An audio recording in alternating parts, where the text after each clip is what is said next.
pour vous entretenir de ce qui est en train de se jouer au niveau de l'Assemblée nationale. Et c'est comme si l'histoire se répétait. Le 23 juin, on avait vu que l'Assemblée nationale voulait faire quelque chose pour influencer dans le destin présidentiel électoral du Sénégal. Aujourd'hui, c'est comme si les mêmes acteurs reprenaient du service pour les mêmes résultats. Nous espérons amplement que le peuple aussi, comme il l'avait fait, reprendra son pouvoir et s'exprimera démocratiquement pour apporter un terme à ce qui est en train de se passer. Qu'est-ce qui est en train de se passer? Nous avons vu qu'il y a presque quelques jours, il y a eu une proposition, une requête pour la création d'une commission d'enquête parlementaire. L'Assemblée nationale a été convoquée pour cela.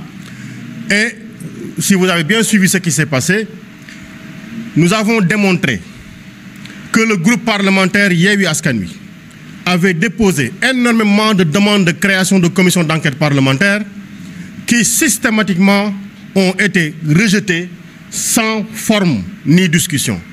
Et aujourd'hui, encore sur la table de l'Assemblée nationale, il y a encore des demandes, des requêtes de constitution de commissions d'enquête parlementaire sur la gestion des ressources du pays, sur la gestion des moyens financiers du pays, sur la gestion des moyens simplement du pays.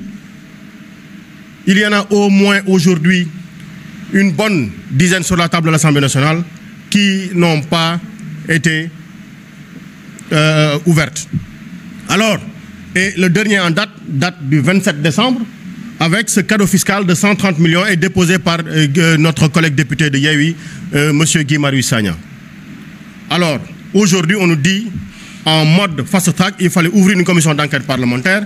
Et dans les débats, il est ressorti clairement que l'ambition, que la volonté absolue de cette commission d'enquête parlementaire, c'était d'abord de liquider un candidat, mais surtout et fondamentalement d'obtenir le report des élections. Ben écoutez, une commission d'enquête parlementaire, ça a une durée. La campagne électorale devant démarrer aujourd'hui, il n'avait que 3 jours pour terminer l'ensemble des mandats de la commission d'enquête parlementaire qui, au minimum, devrait travailler sur 6 mois. Ils ont compris que le temps était en train de jouer contre eux. Qu'est-ce qui s'est passé? Qu'est-ce qui s'est passé? Il a fallu trouver un autre moyen pour accélérer la cadence, pour obtenir le report des élections. Et c'est alors donc qu'ils ont sorti une proposition de loi pour une dérogation à l'application de l'article 31 de la Constitution qui fixe, suivant l'échelle de temps qui est définie, l'élection présidentielle, en respectant la Constitution, bien entendu, au 25 février.